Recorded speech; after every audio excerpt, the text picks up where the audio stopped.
हमारे चैनल को सब्सक्राइब करें और बेल आइकन दबाएं।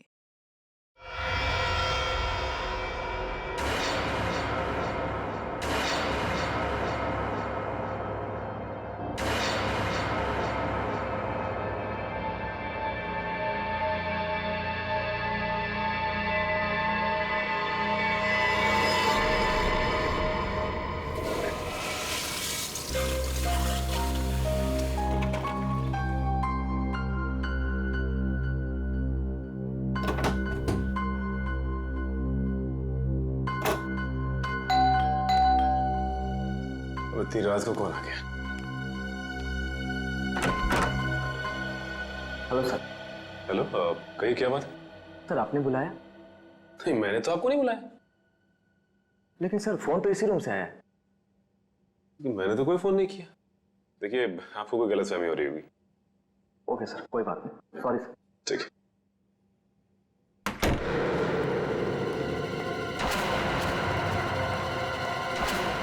कमाल है, मैंने तो कोई फोन किया ही नहीं, तो फिर फोन कहां से है?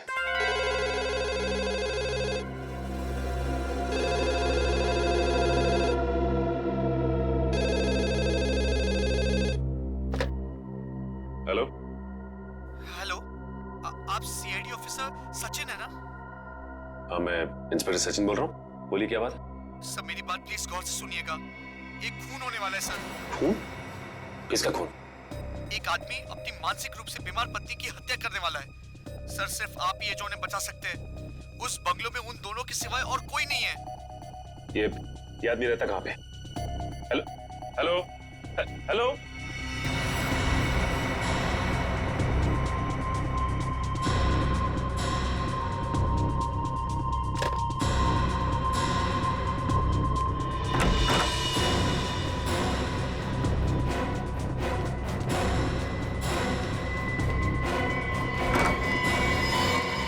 तुम क्या? एक आदमी का फोन आया था, उसने कहा किसी की जान को खतरा है। सर, मुझे भी ऐसा ही एक फोन कॉल आया था। तुम्हें भी फोन कॉल है? क्या कहा उस फोन करने वाले ने? सर वो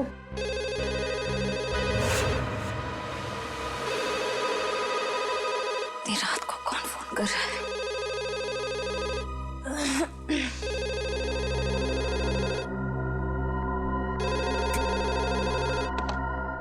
hello hello, inspector Shreya CID से। जी बोल रही हूँ। जी, मैं आपको बताना चाहती हूँ कि एक बुजुर्ग की जान को खतरा है। उनके रिश्तेदार उन्हें दौलत के लिए मारना चाहते हैं। कौन बोल रही हैं आप? कहाँ से बोल रही हैं? देखो, मैं कौन हूँ, कहाँ से बोल रही हूँ, ये जरूरी नहीं है।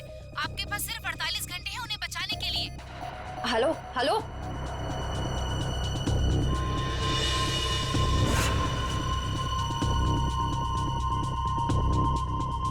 बुजुर्ग आदमी? सर, मुझे जिस आदमी ने फोन किया उसने ये बताया कि एक मानसिक रूप से बीमार पत्नी को उसका पति मारना चाहता है। फोन पे जिस आदमी से मेरी बात हुई उसने ये नहीं बताया कि कौन मरने वाला है। हाँ, वो तो हो गया, आज सेमिनार ठीक ठाक गिरा। ठीक है, गुड नाइट। ओके।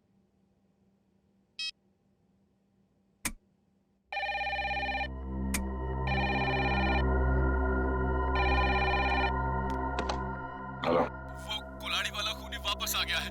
अगले 24 घंटे में एक नया शिकार करने। बचा सकते हो तो बचा लो उसे। Hello hello hello. एक बुजुर्ग, एक पत्नी और एक कुल्हाड़ी वाला खूनी। अब ये क्या चक्कर है?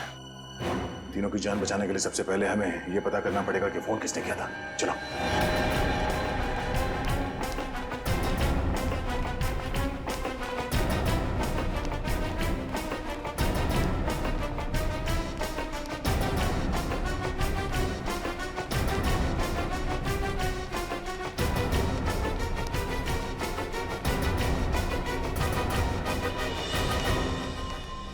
रिसेप्शन तो खाली है, कोई नहीं यहाँ पे।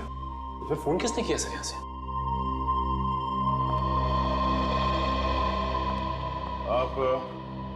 आप यहाँ के रिसेप्शनिस्ट हैं? हाँ जी, कोई प्रॉब्लम? हमारे कमरों में जो कॉल्स अभी अभी आपने ट्रांसफर किए थे वो किसने किए थे? मैंने? नहीं तो। और बिना गेस्ट की परमिशन के हम कोई फोन कॉल ट्रांसफर नहीं करते सर। अगर आपने फोन कॉल ट्रांसफर नहीं किया तो हम तीनों के कमरे में फोन कॉल कहां से आया? सर ट्रस्ट मी, मैं इस बारे में कुछ भी नहीं जानती हूँ, प्लीज मेरा यकीन करिए। वैसे कितनी देर पहले आपको ये कॉल्स आए थे? ये तकरीबन 5 मिनट पहले की। पर 5 मिनट पहले मैं रिसेप्शन पे नहीं थी सर, मैं कुछ काम से बाहर गई थी।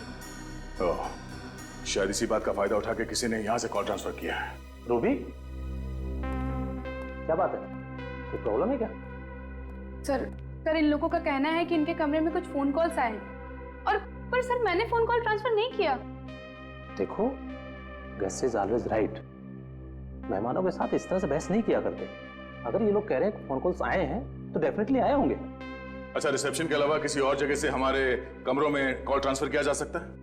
नहीं सर। ओह, इसका मतलब है कॉल ट्रांसफर यहाँ रिसेप्शन से ही किया गया है।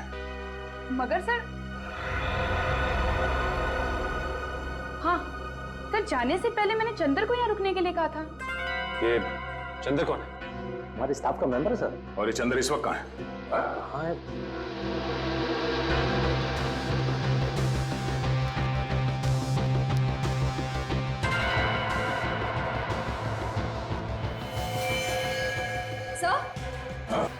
सर यहाँ कोई बेहोश पड़ा है।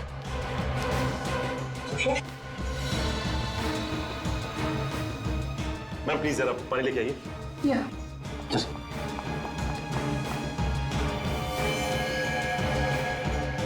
यही तो चंदर है सर।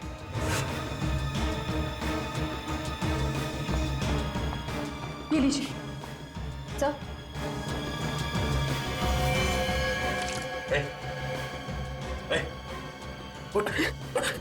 किसने किया? हाँ? कैसे हुआ? सर, मैं यहाँ पर बैठा था, किसी ने मेरे सर में बहुत जोर से मारा। कौन था वो? चेहरा देखा उसका? हाँ सर, वो एक औरत और एक आदमी। उसका स्केच बना सकते हो? हाँ सर, हाँ। ठीक है।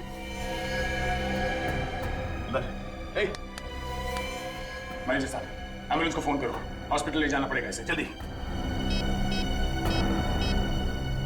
सर, जरूर वो लोग हम पर नजर रखे हुए थे। उन्हें ये पता था कि हम कौन सी होटल में ठहरे, कौन से रूम्स में ठहरे। ना सर, अगर इन हादसों के बारे में उन्हें हमें बताना ही था तो सुबह जब हम सेमिनार में आए थे तो भी बता सकते थे। इतनी रात को फोन करके बताने का क्या मतलब? ये सब एक इत्तेफाक नहीं है, सोचा समझा गया प्लान है ये। पहले हमारा यहाँ किक्कर जैसी जगह पे सेमिनार के लिए आना, उसके बाद हमारे कमरों में फोन कॉल्स। पहले में ये पता करना होगा कि वो 3 लोग कौन हैं जिन पे हमला होने वाला है। हाँ अभिजीत, छोटा सा शहर है ये किक्कर, मगर पता तो करना पड़ेगा ना कि कौन है वो बीमार औरत जिसका पति उसे मारना चाहता है और वो बुजुर्ग जिसके पोते पोतियां उसकी जान लेना चाहते हैं। नहीं, तुम्हारे आने की जरूरत नहीं है। श्रेया गई है पता करने के लिए, आ रही होगी। अच्छा अभिजीत, सिर्फ ये पता करना कि हमारे क्रिमिनल डेटाबेस में ऐसे कौन अपराधी है जो कुल्हाड़ियों से खून करते हैं और जो हाल ही में जेल से छूटा हो। Okay, thanks. सर, हाँ? सर पूरे किक्कर शहर में 6 औरतें जो दिमागी तौर से बीमार हैं। उनमें से 4 औरतों का ट्रीटमेंट हॉस्पिटल में चल रहा है और 2 औरतें हैं जो घर पर रहती हैं। उन 2 औरतों में से एक औरत है जो शादीशुदा है, मल्लिका। और वो बुजुर्ग? सर ये है वो बुजुर्ग की फोटो। इनका नाम केतन है, किक्कर शहर के सबसे बड़े रईस हैं। अगर इन्हें कुछ हो जाए तो इनकी पूरी जायदाद उनके पोते पोतियों को जाएगी। मल्लिका और केतन, इनके घर चल के देखना पड़ेगा। सर क्यों ना मल्लिका के पति और केतन के रिश्तेदारों को हम गिरफ्तार कर लें? नहीं श्रेया, जुर्म करने का सोचना गुनाह नहीं है, जुर्म करना गुनाह है। इन लोगों को बिल्कुल भनक नहीं लगनी चाहिए कि हमें सब पता चल गया है। रंगे हाथों पकड़ना इन सबको। सर, हाँ? ये रहे उन 2 लोगों के स्केच जिन्होंने चंदर पर हमला किया और उसे बेहोश किया। ये दोनों तो? हाँ सर, ये दोनों वही हैं जो हमें सेमिनार में मिले थे।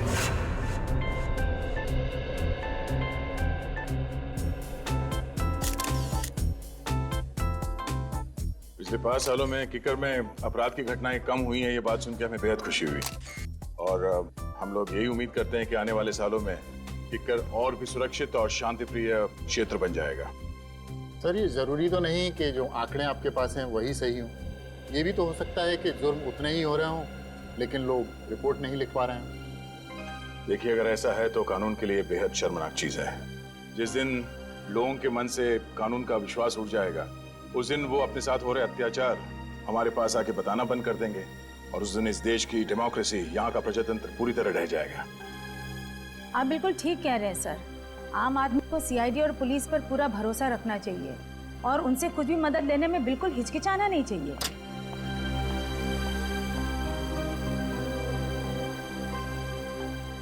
चलिए सर, खाना खा लेते हैं। हमारा अगला सेशन 3 बजे तक शुरू हो जाएगा, तो आप सबसे निवेदन है कि प्लीज ठीक समय पर आ जाइए। चलिए sir. Sir please CID team की एक साथ फोटो। श्योर।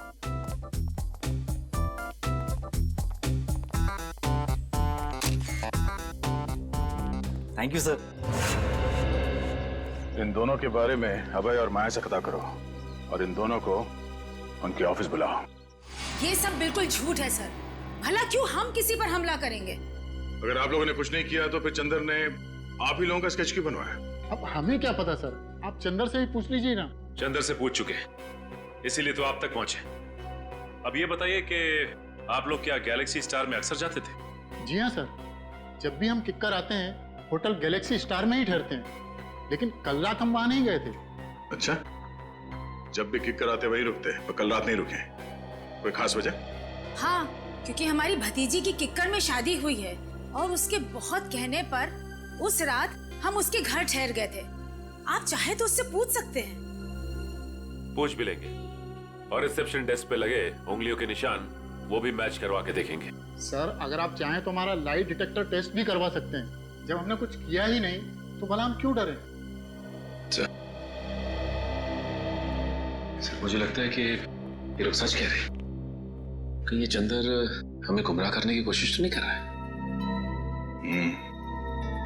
चंदर ने हमसे कहा कि किसी ने उसके सर पे पीछे से हमला किया था, तो फिर उसने उसका चेहरा कैसे देखा, स्केच कैसे बनवाया?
चंदर को पता था कि साक्षी और केतन अक्सर इस होटल में आते थे, इसलिए हमें भटकाने के लिए उन्हीं का स्केच बनवाया। अरे ये चंदर कहाँ गया? इसी रूम में रखा था उसे सर। जरा आसपास देखना।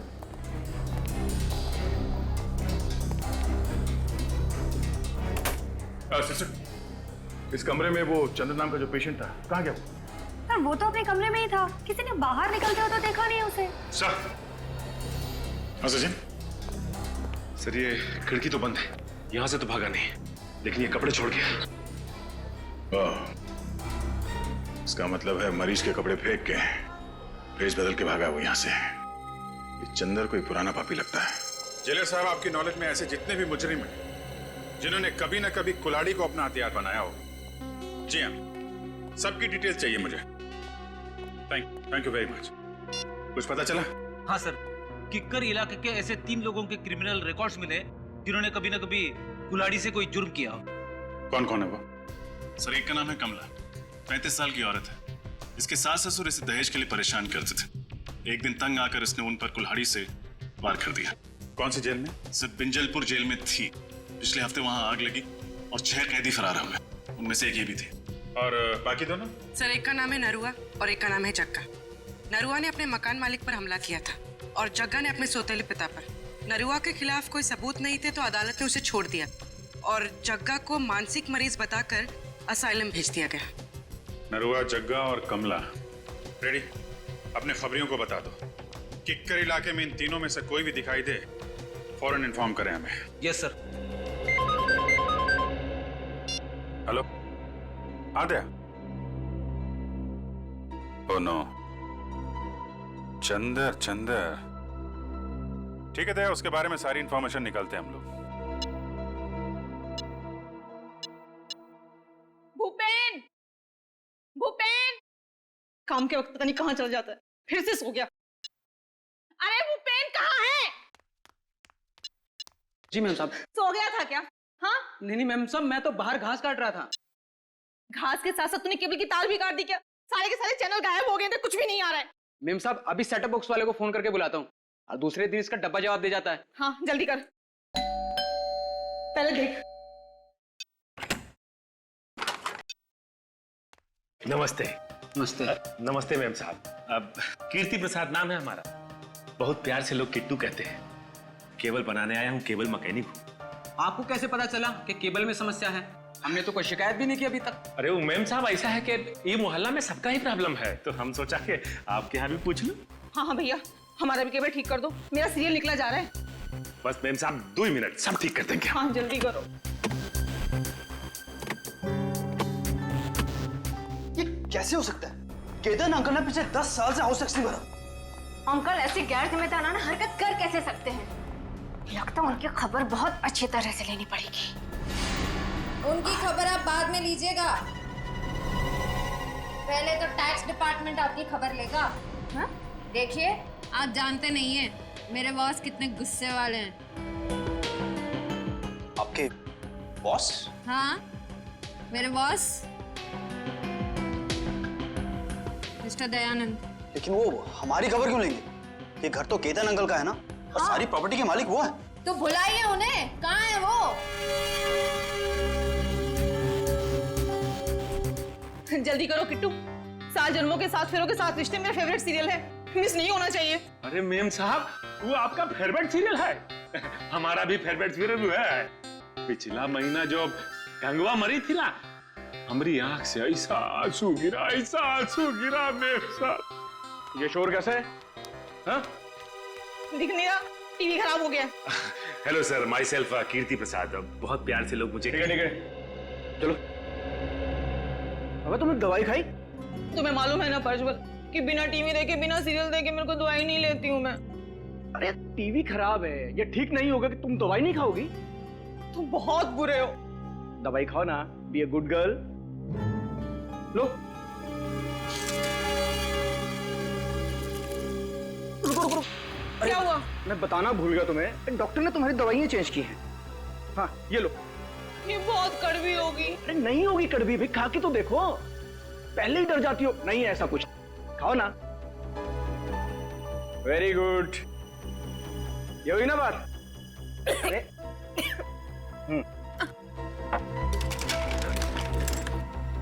साहब क्या है कि आपका सेटअप बॉक्स में बारिश का वाटर घुस गया है, तो हम शाम को आगे आता हूँ। नहीं शाम को नहीं, तुम एक काम करो, तुम परसों आओ। तुम्हारा दिमाग खराब हो गया है प्रज्वल। हाँ, 3 दिन तक मैं बिना टीवी के कैसे रहूंगी? और किट्टू, हमारी छत तो टपकती ही नहीं है, तो सेटअप बॉक्स में पानी कहाँ से घुस गया? तो क्या है कि मैम साहब, कोनो गीला हाथ लगाया होगा सेटअप बॉक्स पे। ये इस विपिन ने लगाया होगा। गुस्सा मत करो ना, सब ठीक हो जाए। सुनो सही, कैसे रहूंगे? तो क्या है मैम साहब के हमारे पास वो सुखाने के लिए पंप नहीं है, तो हम लेके आते हैं। हाँ भैया। अच्छा मैम साहब। क्या गिरा तूने? तोड़ा तो नहीं कुछ? अरे नहीं साहब, कुछ नहीं। जाओ यहाँ से। हाँ हम आते हैं सर। क्यों गुस्सा कर रही हो तुम?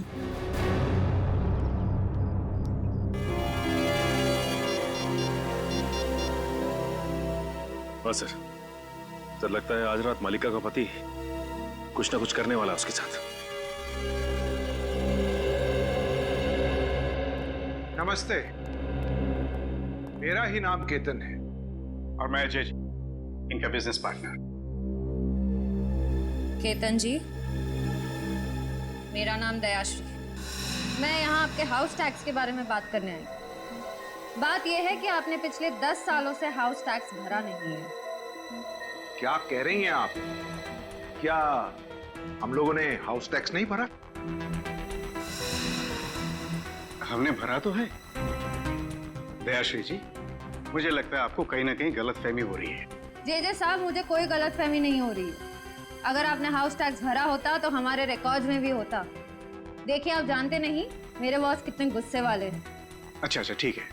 देखिए, मैं परसों आपके टैक्स ऑफिस आ जाता हूँ और सब कुछ ठीक कर देता हूँ। लेकिन मुझे लगता है कि कहीं ना कहीं रिकॉर्ड्स ऊपर नीचे हो गए होंगे। परसों क्यों, कल क्यों नहीं? मैं अपने बॉस से क्या कहूंगी? क्योंकि कल ऑफिस में हमारी इंपॉर्टेंट मीटिंग है और जेजे का वहां पे होना बहुत जरूरी है। कैसी मीटिंग? इस मीटिंग के बारे में मुझे क्यों नहीं बताया? अंकल, मैंने बताया तो था आपको, शायद आप भूल गए होंगे। अच्छा,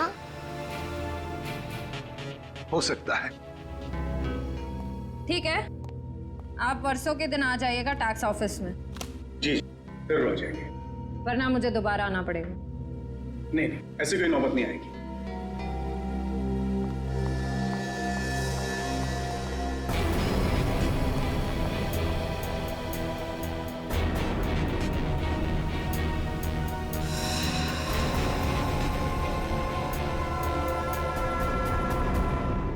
किकर से भागा?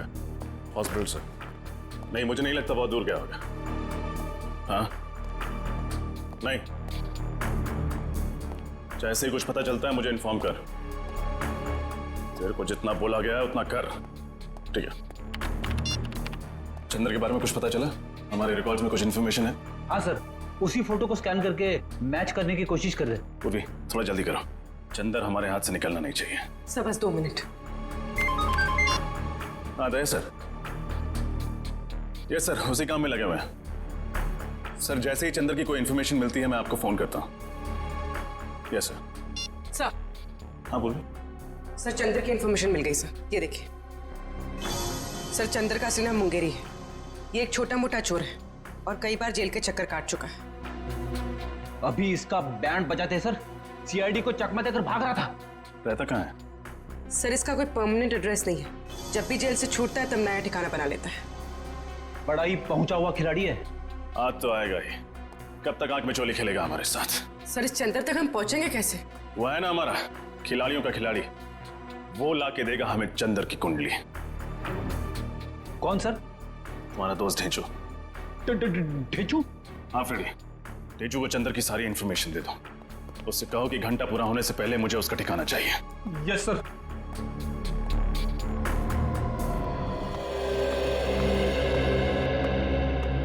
नमस्ते। जरा ये फोटोज देखना। इन तीनों में से कोई ठहरा हुआ था आपके होटल में पिछले कुछ दिनों में?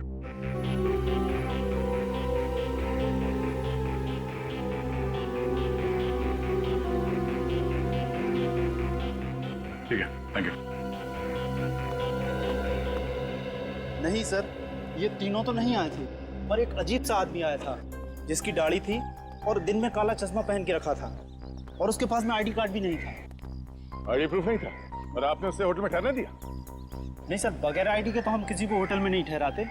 पास में ही सेवापूर्ण नाम का गेस्ट हाउस है, मैंने उसे वहां भेज दिया। सेवापूर्ण गेस्ट हाउस? हाँ सर, ऐसा एक आदमी आया तो है यहाँ पर, 10 दिन से यहीं पर रुका है। अभी भी होटल में ही है? जी नहीं, अभी तो बाहर गया है, शाम तक ही लौटेगा। बिना आईडी के तुमने उसे 10 दिन यहाँ पे ठहरने दिया? हाँ? जानते हो ना ये गैर कानूनी है। सरकार के नियमों को तोड़ा है तुमने। गलती हो गई सर, आगे से किसी को भी बिना आईडी के नहीं रुकने दूंगा। जरा ये फोटो देखो। इन दोनों में से कौन था वो? नहीं सर, इनमें से तो किसी के जैसा नहीं दिखता। उसकी तो दाढ़ी थी सर। दाढ़ी मुझ नकली भी हो सकती है, ध्यान से देखो और पहचानो कौन है वो। नहीं सर, दाढ़ी हटाने के बावजूद भी वो इनमें से किसी के जैसा नहीं दिखेगा। अच्छा, तुम्हारे होटल में सीसीटीवी कैमरा है जहाँ पे उसका चेहरा देख सकते हैं? नहीं सर, छोटा सा गेस्ट हाउस है, गलती से कभी कभार 1-2 लोग आ जाते हैं, वो सीसीटीवी कैमरा अफोर्ड नहीं कर सकते ना सर। उसके बारे में कुछ बता सकते हो? कब उठता है, कहाँ जाता है, कब लौटता था वो? नहीं सर, उसके आने जाने का तो कोई ठिकाना नहीं था। कभी कभी सुबह निकल जाता था, कभी दोपहर को, कभी शाम को जल्दी लौट आता था, तो कभी कभी रात के 3-4 भी बज जाते थे सर। अच्छा,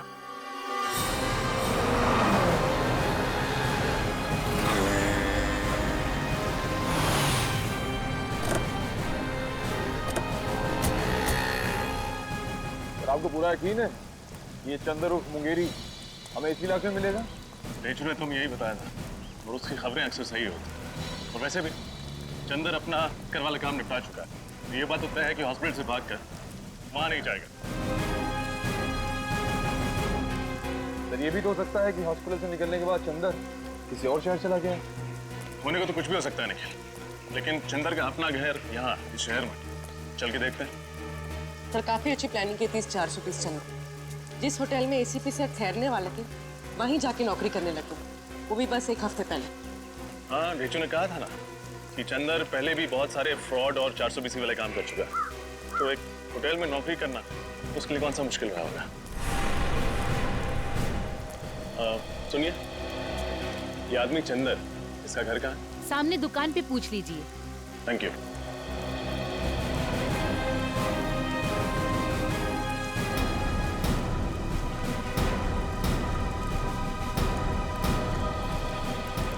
भाई साहब, ये चंदर का घर कहाँ है? जी नहीं मालूम। मुंगेरी? आप मुंगेरी ढूंढ रहे हैं? हाँ, मुंगेरी उर्फ चंदर। मिले तो उससे कहिएगा कि मेरे पैसे लौटा दे। 6 महीने पहले उसने मुझसे 10,000 रुपये उधार लिए थे। कहा था 1 हफ्ते में लौटा दूंगा, अभी तक 10 रुपये नहीं लौटाए। हाँ, बोल देंगे। लेकिन वो रहता कहाँ? वो सामने वाला घर है साहब, वो सामने वाला। Thank you. सर, केतन जी के पोते पोती सारिका और रोहित, उनका केतन जी के साथ बर्ताव बहुत ही बुरा था। जब मैंने केतन जी से कहा कि कल टैक्स ऑफिस में आ जाइए, तो रोहित और जेजे ने साफ बहाना बना दिया कि हमारी कोई मीटिंग है, हम परसों आएंगे। हर बात को घुमाने की कोशिश कर रहे थे। हाँ सर, और ये जो प्रज्वल मलिका को दवाइयाँ दे रहा है, उन दवाइयों के रिपोर्ट के मुताबिक इन दवाइयों में ट्रैंकुलाइजर है। अच्छा, और सर ये दवाइयाँ मेंटल पेशेंट्स को नहीं दी जाती। और तो और सर, उसने मुझे भी शाम को आने से मना कर दिया, जैसा केतन के घर पे हुआ था। मतलब हमारा शक सही निकला, यही वो लोग हैं जिनकी हमें तलाश थी। अब बस इस सेवापूर्ण गेस्ट हाउस से हमें कुछ पता चल जाए। सर, ये एक बहुत ही शातिर खिलाड़ी है, हमें बहकाने की कोशिश कर रहा है। हाँ, पर ये बात तो तय है कि जो फोन कॉल्स हमें आए थे वो सही थे। 3 लोगों के खून होने वाले हैं। कोई तो है जो हमें चुनौती दे रहा है। सर, एक बात अभी तक पता नहीं चली कि तीसरा आदमी कौन है जिसका खून होने वाला है। हमें इन तीनों जगहों पर नजर रखनी होगी। अगर हम सही दिशा में जा रहे हैं तो बहुत जल्द पता चल जाएगा कि तीसरा खून किसका होने वाला है।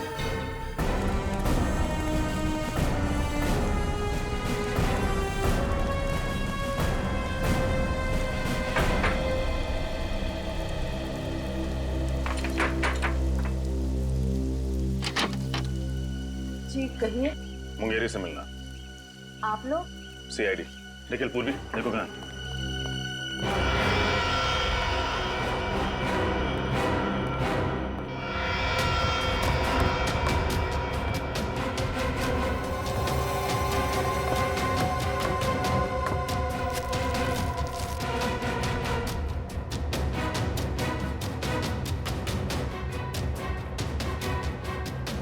साहब, मुंगेरी घर पे नहीं है।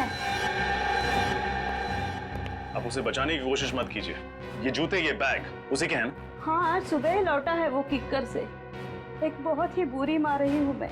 जरूर मेरी परवरिश में ही कोई कमी रह गई हो, इसलिए मुंगेरी ने अच्छाई का नहीं बुराई का रास्ता चुना। सर, मुंगेरी घर पर देखिए, कोई माँ बुरी नहीं होती। आई एम श्योर आपने उसे अच्छे संस्कार ही दिए होंगे। ये उसकी बदकिस्मती है कि जुर्म की दुनिया की चकाचौंध के सामने उसने अपना जमीर बेच दिया। इसीलिए आज तक मैंने कभी उसे बचाने की कोशिश नहीं की। 2 साल से तो वो जेल में ही था। अभी 2 हफ्ते पहले अचानक किसी ने उसकी जमानत करा दी। उसकी जमानत करा दी? किसने? ये तो खुद मुंगेरी भी नहीं जानता। उसे नोटों से भरा एक लिफाफा मिला और साथ में एक चिट्ठी जिसमें लिखा था कि उसे किक्कर जाके कुछ तो काम निपटाना है। ओह, तो इस प्लान का मास्टरमाइंड कोई और ही है। उसे मुंगेरी की जरूरत है सीआईडी को गुमराह करने के लिए, और उसी ने उसकी जमानत करवाई। मुंगेरी इस वक्त कहाँ मिले? अभी तो वो बापू बाजार गया है, कह रहा था कि उसे किसी से पैसे लेने हैं। जरूर उस मुजरिम से ही पैसे लेने होंगे जिसने ये पूरा प्लान बनाया है। बापू बाजार।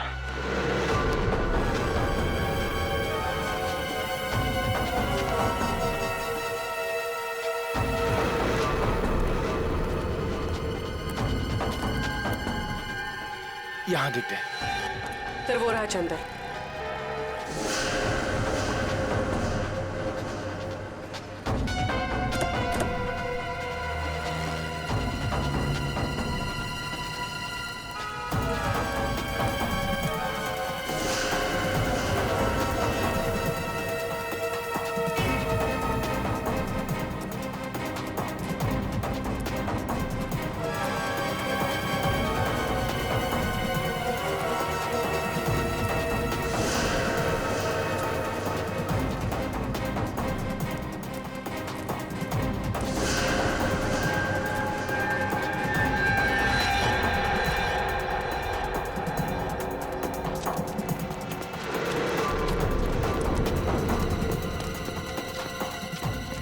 किधर गया यार?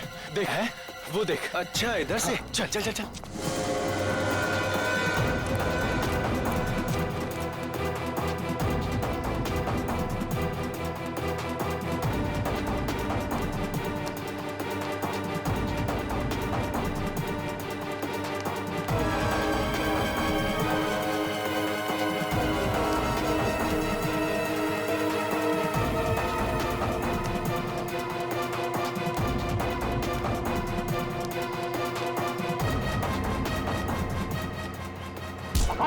जल्दी भी क्या मुंगेरी, हमसे 2 पल बात नहीं करोगे?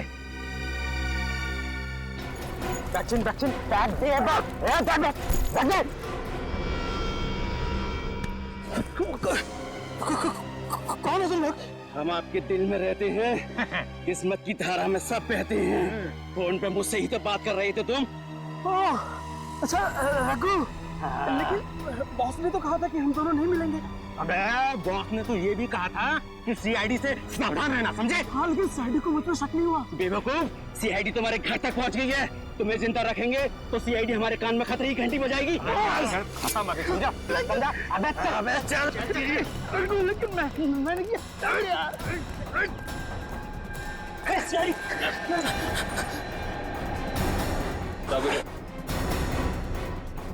खतरे की घंटी भी बजाएंगे और इंसाफ की लोरी भी सुनाएंगे। मुझे कुछ नहीं मालूम साहब, मुझसे तो सिर्फ इतना कहा गया था कि मुंगेरी को खत्म कर दो सर। किसने कहा था? किसने कहा था? बॉस ने कहा था, बॉस ने। कौन है तुम्हारा बॉस? सर कुशल। कुशल? सर कुशल तो वो होटल मैनेजर है। सर उसी ने मुझसे कहा था सीआईडी को सारे फोन कॉल्स करने के लिए। मुझे तो ये भी नहीं पता है कि मरने वाले कौन है और मारने वाला कौन है। निखिल, ले जाए ना। चल। हट। हट। अपनी किकर वाली टीम को इन्फॉर्म करना पड़ेगा। पता नहीं क्या चल रहा है इस कुशल की खोपड़ी में। ध्यान से देखो सीढ़ी। ये मुझे क्या हो रहा है? मेरा सर क्यों चकरा रहा है? हाँ? कौन सी गोली दी है? मलिका, लगता है वो दवाई ने ना साइड इफेक्ट कर दिया। हम डॉक्टर के पास ही जा रहे हैं। लगता है ये लोग मल्लिका का काम तमाम करने जा रहे हैं। गोदाम में आग लग गई। जीजे ने मुझे फोन करके बताया क्यों नहीं? कल आपको फोन करने की कोशिश की थी, आपका फोन बंद था। मैं अपना कभी फोन बंद नहीं रखता। अंकल प्लीज जल्दी चलिए, आखिर देखें तो सही कि नुकसान कितना बड़ा हुआ है। चलो।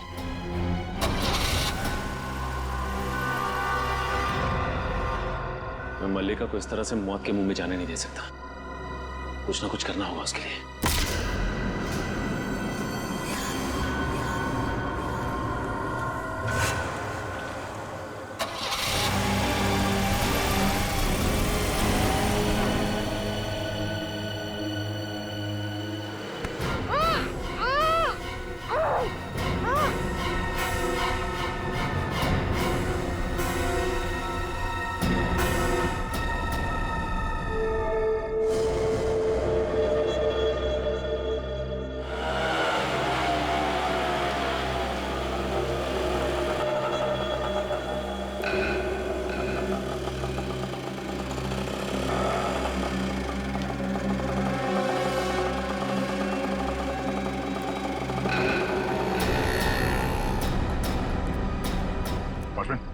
अभी भी जो आदमी रिक्शा से उतरा, कहाँ गया वो? साहब बड़ा ही अजीब आदमी है, उसका कुछ पता नहीं रहता है।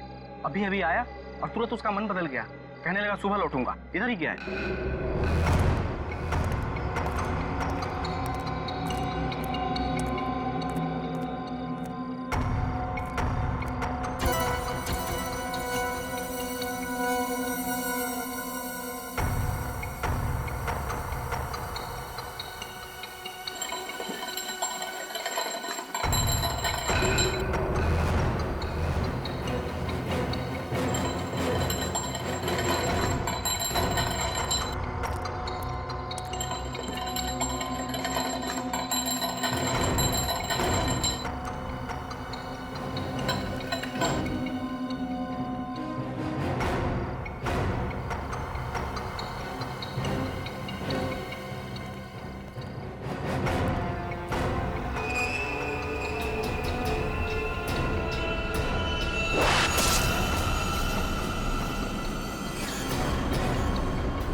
कुछ नहीं होने दूंगा मैं मलिका को। कुछ नहीं होगा उसे। कुछ नहीं।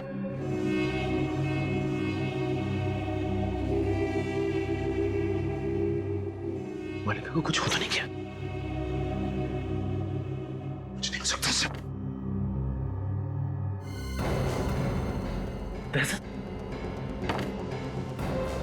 श्रेया।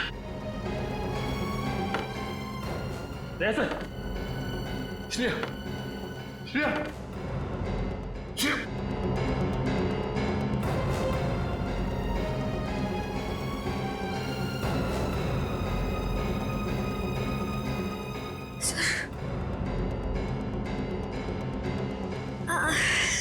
मेरे सर में बहुत दर्द हो रहा है। दर्द, दर्द, सर, सर, दर्द, दर्द।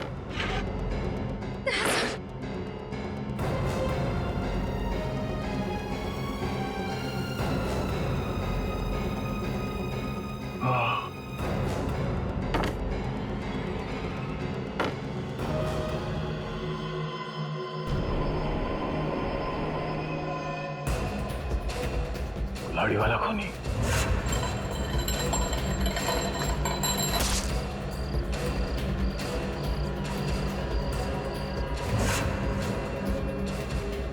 ये सब एक साजिश थी हमें बंदी बनाने की। क्या समझ? मल्लिका और केतन जी भी इस साजिश में मिले हुए। श्रेया, मुझे नहीं लगता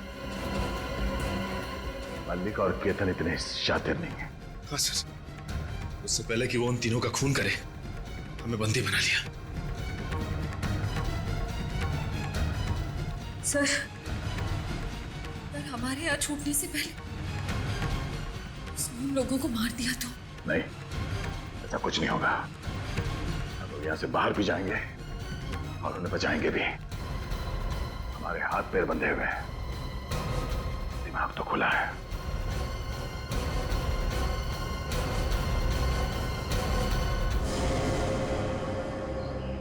क्या सोचा था तुमने? हमारे तीन ऑफिसर्स को गायब कर दोगे और हम मक्खियां मारते रहेंगे? माफ कर दीजिए साहब, मुझे माफ कर दीजिए। मैंने ये सब पैसों के लालच में किया है साहब। किसने दिए पैसे? बोल। वो अभय और माया रे साहब। अभय और माया ने?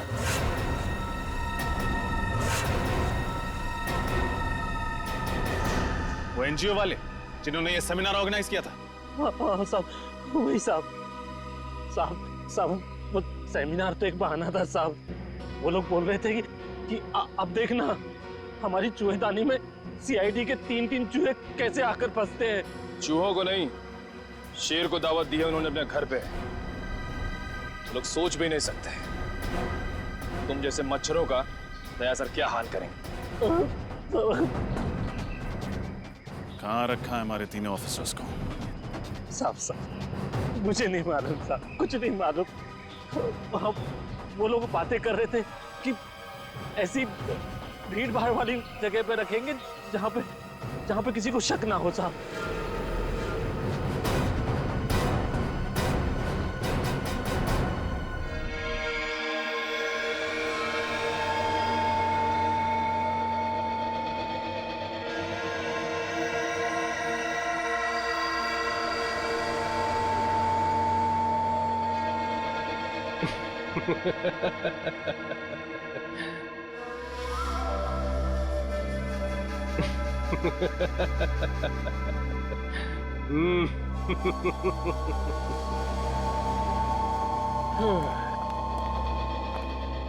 बॉस अंदर आ जाए। अरे अभय माया, आओ आओ। बहुत अच्छा काम किया है तुम दोनों ने, बस एक कमी रह गई। कमी? वो क्या बॉस? अरे उन सीआईडी वालों के पिंजरे में कैमरा नहीं लगाया ना तुम लोगों ने। मैं देखना चाहता था कि सीआईडी वाले कैसे चीखते हैं, चिल्लाते हैं, गुर्राते हैं। वो सीआईडी वालों को तड़पाने का मजा ही कुछ और है। बॉस सब इतनी जल्दी हो गया कि उनके सेल में कैमरा लगाने वाली बात दिमाग से ही निकल गई। नहीं कोई बात नहीं। ये अच्छा हुआ कि तुम मल्लिका और केतन के कमरे में कैमरा लगाना नहीं भूले। लेकिन बॉस आप इन दोनों के साथ क्या करने वाले हो? बम।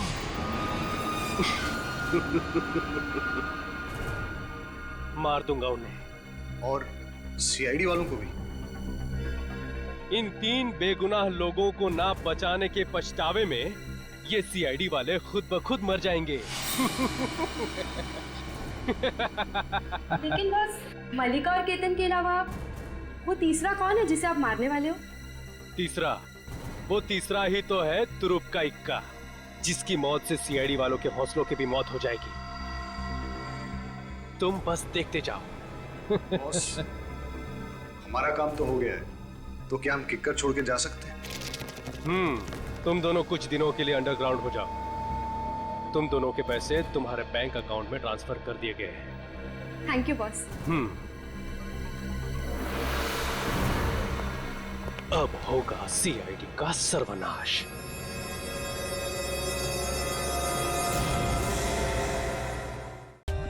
For more updates, subscribe to our channel, click the show links and enjoy watching the videos.